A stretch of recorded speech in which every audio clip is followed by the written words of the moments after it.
And from Whispers from Eternity, Master's Book of Poems, make me thy butterfly of eternity. I have burnt my past, destroying every seed of evil destiny. I have stridden bravely through the strewn ashes of my past and future fears. I am the eternal now, having torn to shreds my enclosing cocoon of ignorance with the sharp knife of free will. Now I am thy soaring butterfly of eternity, flitting freely through immeasurable skies of time. The beauty of my wings I spread out through nature everywhere to entertain all beings. My wings are sprinkled with sun and stardust. Lo, I am beautiful. May every silken thread that shrouded my past folly be severed forever. See, they trail now behind me, only adding to my beauty as I wing my way to my own self in thee.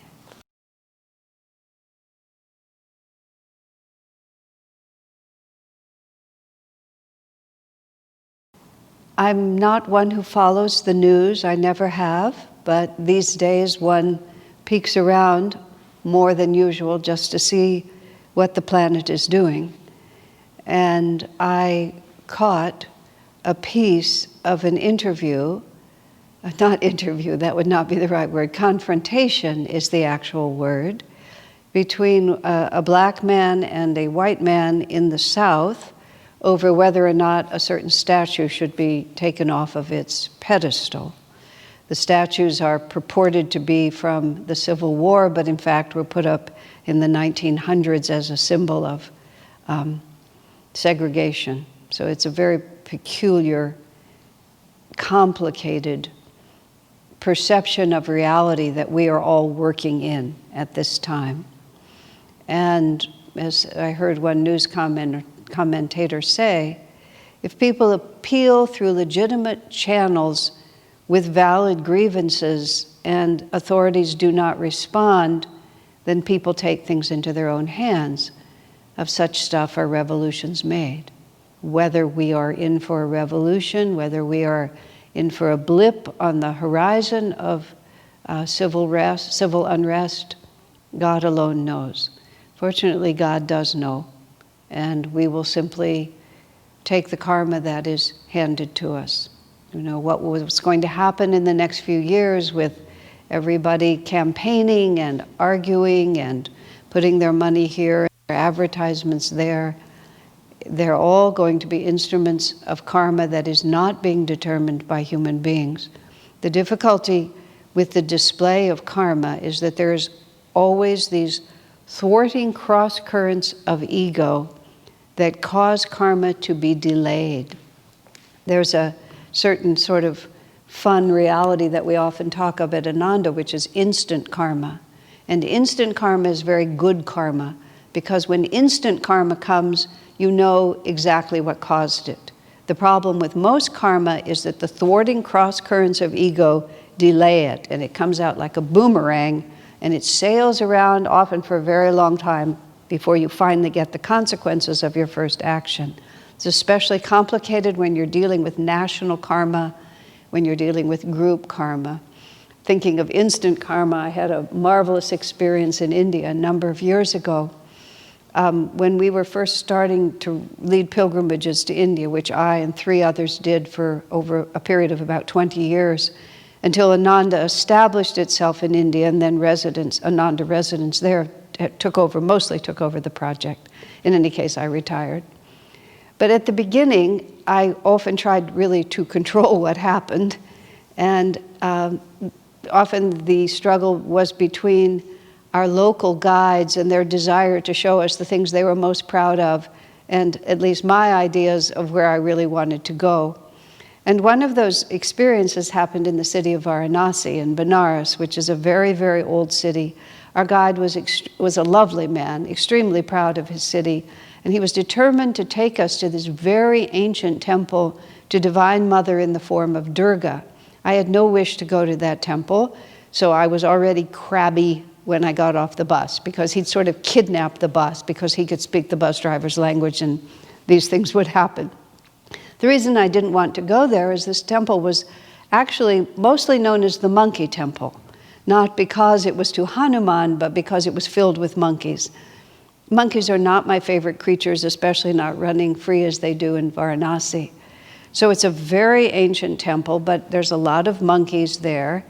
And it was a bad day for me. There was a marigold garland that was well past its expiration date. And for reasons that I don't know, the pujari, the priest who was there, was determined that I should wear this marigold garland. So he put it around me in a very sort of, well, he wasn't very refined, but he was trying to honor me with it, but it had this awful smell. So I didn't really like it on me, so I kept taking it off, and then he would find it, and then he would find me again and put it on me. And the whole time you're there, you're negotiating with all these monkeys, and you have to stay really conscious of where you are. In Varanasi, it's an issue because they're ahimsa. They won't do anything to reduce the population. I don't know what the problem is now. I'm talking now 1986, 87.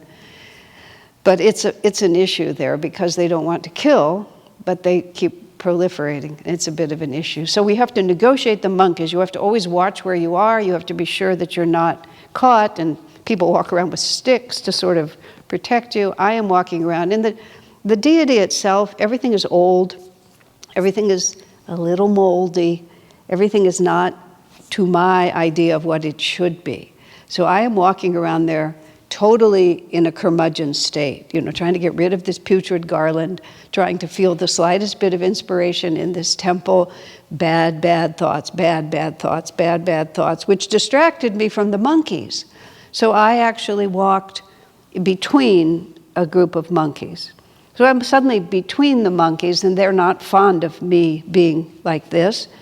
So one of the monkeys actually jumps on my shoulders, which is not a good thing to have happen. So he jumps on my shoulders. I, being braver than I think I'm going to be, I am told later that this is what I actually did. I actually grabbed the monkey like this, threw it on the ground, and said, "Get off of me, you filthy thing," just like that. Then the monkey went after me, but I was wearing a dress, thank God, and he sank his teeth into what he thought was me, but it was only my dress. And then we're in a tug of war. I'm still just like yelling at this monkey, let go of me, like this. Finally, I ripped my dress out of his mouth, by which point every official there, I'm the, what I'm called in India, the white woman who is also group leader, who's about to be eaten by a monkey. So there were a lot of people rushing in. To me, it was like so perfect. It was like I heard Durga, who rides on a lion and carries quite a few weapons, saying, "Don't mess with me, honey. Don't be fooled even for a second. There's nothing, that the appearances are not what's going on here. I have been ruling this temple for, long before you were even sent forth from God, and don't mess with me." And it was like, yes, sir. Yes, ma'am. I just went over with complete devotion to Durga. Instant karma. Bad thought, bad experience, just like that. I came home, then the dress that I had was something I wore always in India. So I went to the fabric store and I got a decal of a big monkey. I sewed it right on there. I wore it in India faithfully and devotedly ever after that, because it was always reminding me, we just don't know what's going on here. We just put these little human ideas over things. Why can't they keep this temple cleaner? Why are the monkeys always running around? Why does that priest want me to wear that terrible garland? I don't know. I don't know any of that. But Divine Mother says, I do. And don't even for a second allow yourself to fall into those kinds of thoughts. So, going back to where I was in this conversation this morning, I see this encounter between this black man who wants this statue pulled down and this white man from the south who's very committed. You can tell by everything about his demeanor, his voice, his manner. He's very committed to what he perceives to be his heritage. They start arguing with each other. You know, my grandfather fought for his land here. He didn't, and this is my heritage. You can't take it down. The black man says, who was working your grandfather's land? Like that, it was my grandfather working your grandfather's land. The white man's answer was amazing. He said, we were too poor. Do you know what a slave cost? We worked our own land. I mean, like, what an answer. Oh my God. Well, here's where it all came from, though, and comes down for what I'm talking about now. The person who my heart broke for was that white man, because you could feel his desperate desire to be seen, to belong, to be respected. You could just sort of feel this who knows how many incarnations of this man just trying to find his place in the world. The black man, despite the color of his skin, thinking that he was the underdog in this, you could see he could move through life effectively, regardless of what the obstacles were. And I'm not in any way excusing the obstacles that were placed in front of him because of the color of his skin, but you could see he understood how to move through life. He was protesting from a point of strength, not from a point of weakness, whereas the white man, heartbreakingly weak. That's the only thing I can say about it. It's just everything in you wanted to ease suffering that was causing him to fight against something that should have been accepted with grace. So I'm going to extrapolate from this, and I'm going to for a minute to when I was in India last year. I was in India last year. I went into Swami's house in Pune, which is the community, the land we had there where Swami had a home. There's a poster on the wall, which was one of his photographs with one of his sayings on it, which happened to have been a saying that I'd never seen before. I don't know how. I've been in that house many times, but I never saw it. It said, and I don't have it exactly, true joy is to take the griefs of others and offer them to Divine Mother.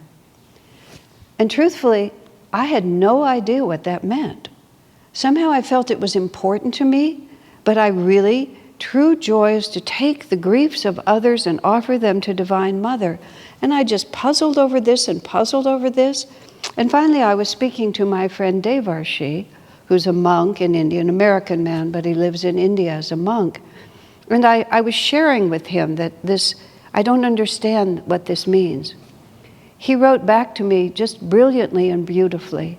He said, if you're a little child and you see, let's say your brother or your sister is having a problem, and it's a problem bigger than you can solve, what will you do? You'll run to your mother. Mommy, Sissy is crying in her bedroom and I don't know why she's crying. My older brother, he's outside and he's just throwing rocks against the tree and I don't know what he's so mad about because I can't solve it. I don't know where it's coming from. I don't know what the cause is. I'm not big enough to solve it. So I run to my mother, and then I know my mother's going to go and take care of it. Now, I see in the present time, and now, please understand me. It's not that I have no sympathy for the Black Lives Matter movement, that whole thing. I'm not really talking politics, and I don't really like to get into politics. Of course, I understand. I see the whole picture. I'm saying this because please don't imagine for a second that I don't understand. But what I'm thinking about is we are all Divine Mother's children, and anyone who suffers, we're all diminished by that suffering. That doesn't mean that everybody gets what they want, because everything has to be solved in the direction of expanded awareness and learning for all of us. The only solution to all this suffering, whether it's light-skinned or dark-skinned, whether it happened yesterday or is going to happen tomorrow, the only solution is for us to understand that we are all in this together, and there's not one person's suffering that is different from mine. It's the same. It's just always the same. In the extraordinary life of Betsy and Corrie ten Boom, who were devout Christians who helped rescue Jews from Nazis during the Second World War. Both the sisters ended up in a concentration camp. Betsy died, Corrie had to go on. Betsy's vision when they were in the camp was of a time afterward when they would help people heal. And to Corrie's astonishment, she expected the people they would help heal would be all the people in the camp who were the prisoners. But Betsy's vision is that they would help heal the Nazis, that they would help heal the guards, that they would help heal all those who had perpetrated this evil, not the victims of it. And in fact, that's exactly what came to be true. Betsy, of course, her sympathy was for everyone, but the real misery she saw was the ones who were perpetrating it, because of the karma they were setting in motion, because of what's beginning to happen, and because of all the suffering inside them that could cause them to inflict such terrible suffering on someone else. You know, it just broke her heart to see such misery expressed in such a horrible way, and then setting in motion all the suffering that was going to come. We are all Divine Mother's children, and justice must be served, appropriate responses must be given. Master himself, when he was talking about one world of peace and freedom, a one world where we all, the United States of all nations, he still spoke of an international police force in order to keep bullies in line and to keep bullies from having their opportunity. But now what I'm coming to is, so often and this is a long cycle of time, we are, for an individual, we are moved by compassion. Whoever we're moved to help, whatever the situation might be, refugees, prisoners, people of one race or another, an oppressed religious minority, whatever it might be, we're moved to help. But it's very difficult to really feel like one's having an impact. And so often what happens is we become exhausted, or we become angry, or we become cynical, or we just become absolutely overwhelmed. And rather than bringing to a situation that's full of darkness, rather than bringing light into it, we bring more darkness into it. The darkness of despair, or the darkness of anger. Righteous indignation has its place. Sometimes we must express what we feel. There's no beauty in cowardice. You know, there are times when it is necessary to speak up. But above all, joy is when we take the griefs of others and we offer them to Divine Mother. Because this world is not meant to ever come out right. We have all these forces of karma that are individual and that are national and that are global, that are all playing themselves out. We're caught in a great many of those right now. Yogananda predicted, the period of time that we may be right on the cusp of. It's been building for many, many decades. We've just been watching the gradual deterioration of courtesy, of civility, of respect. The music that is popular becomes more and more violent and more and more egoic. The value systems are more and more corroded. I can go on and on and on about that, but that's not the point. We see it. We see it coming. And some of the karmas are very old karmas. Master said that America has very good karma overall. We were founded for religious freedom. Overall, we have been a noble country. And it's a very important thing to realize, as Swamiji put it very clearly. The mere fact that there is darkness everywhere does not mean that darkness is present everywhere in the same proportion. So what people are inclined to do these days, because we're not thinking clearly, is if there's a white sheet and some black polka dots on it, we declare the whole thing black. And then we just begin to tear everything down. And that's not what Divine Mother is trying to teach us. What Divine Mother wants us to understand, Master said this. Master talked about America. He said America came in with very high ideals and very high energy and became a unique Dwapara country in that anybody could arrive in this country and with hard work and the right effort could rise as high as a person could rise. That doesn't mean that it was actually equal. I mean, I'm not going to go into all the sociological aspects, which are all true. But overall, that has been the reality of America. That's why Master came here, because he could say self-realization for everyone. And there was a field, there was a plowed field in which that could rest.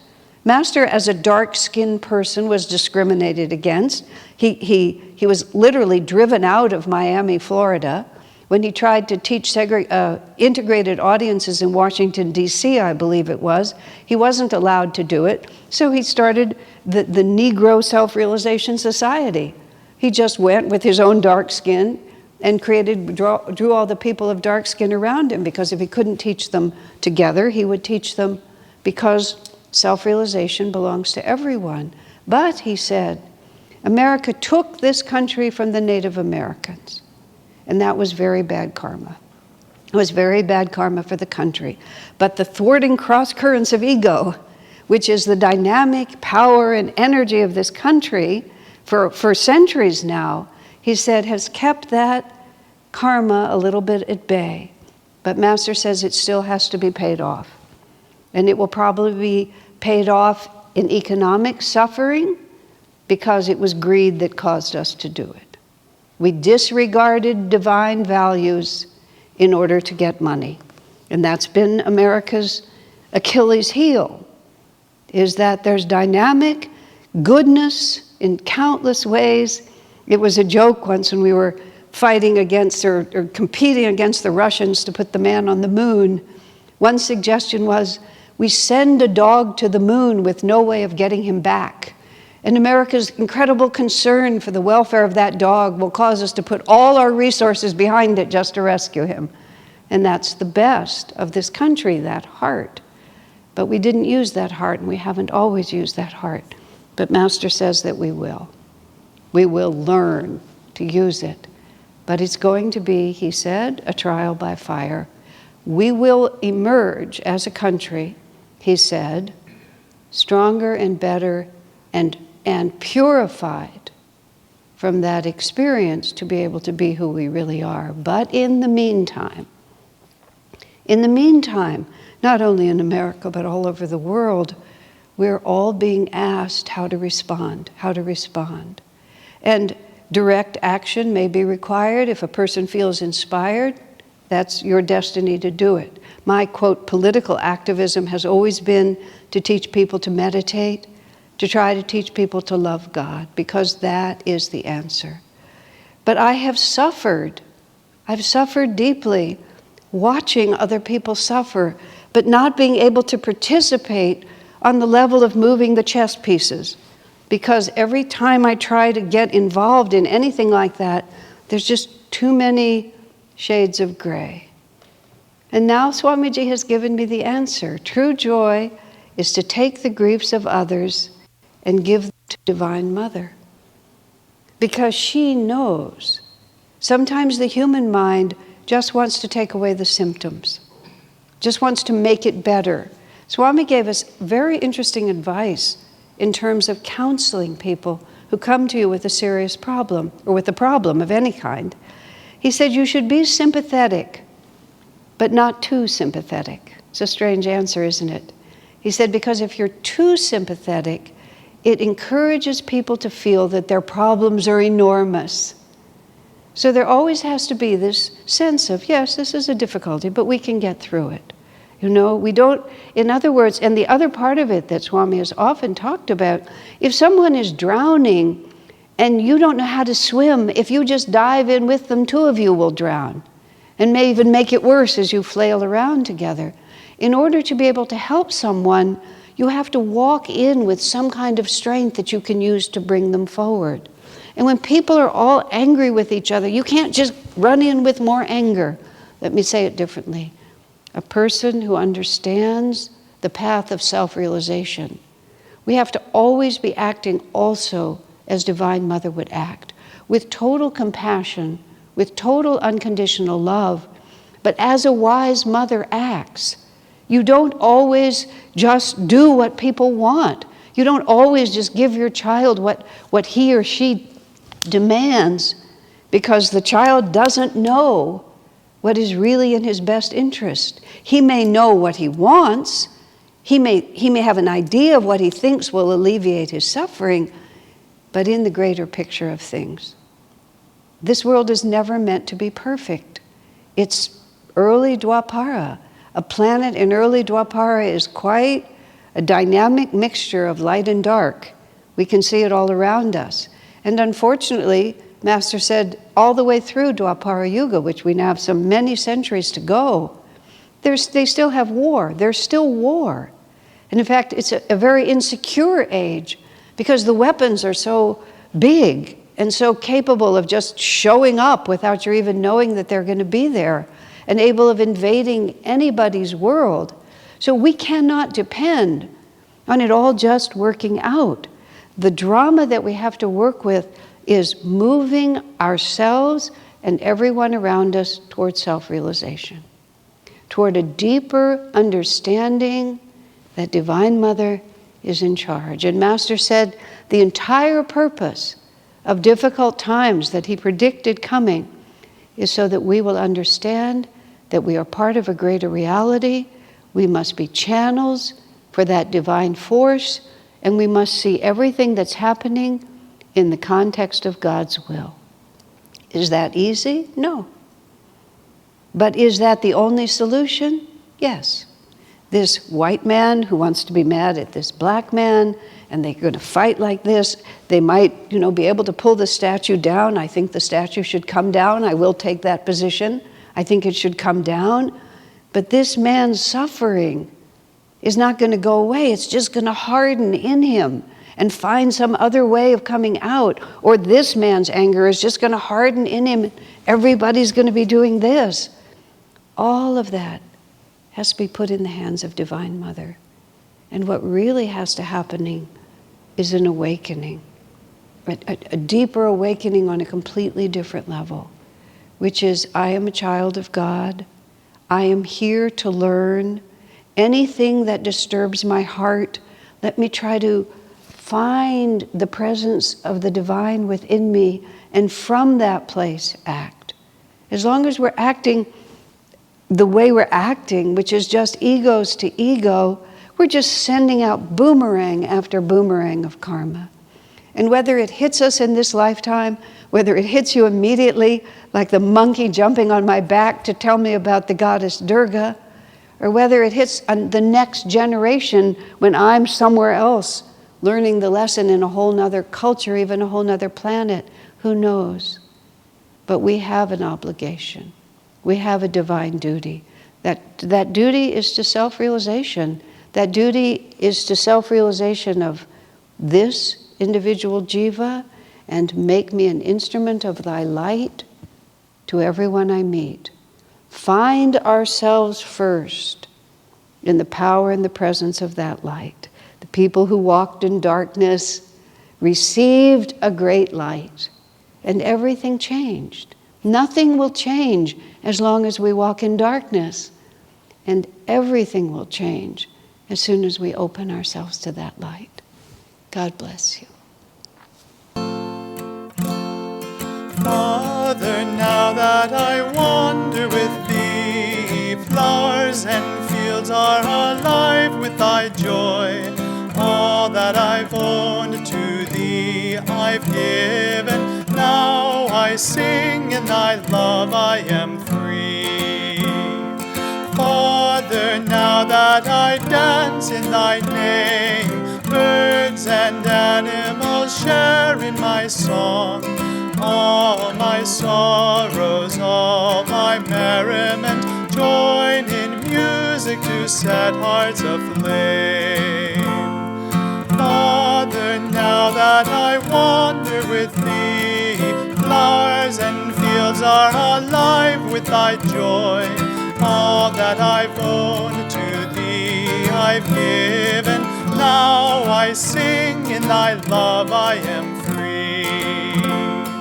Father, now that I dance in thy name, birds and animals share in my song.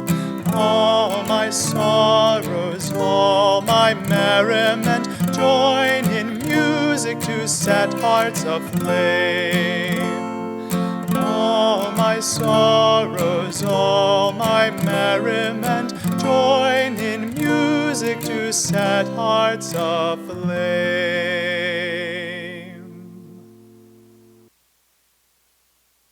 Lord Most High, our Heavenly Father, all our lives we dedicate to Thee. All our labors, all our joys and woes, all our pleasure, all our melody. Make us each a channel of thy peace. When in darkness, guide us from above. Where there's sorrow, may we sow thy joy.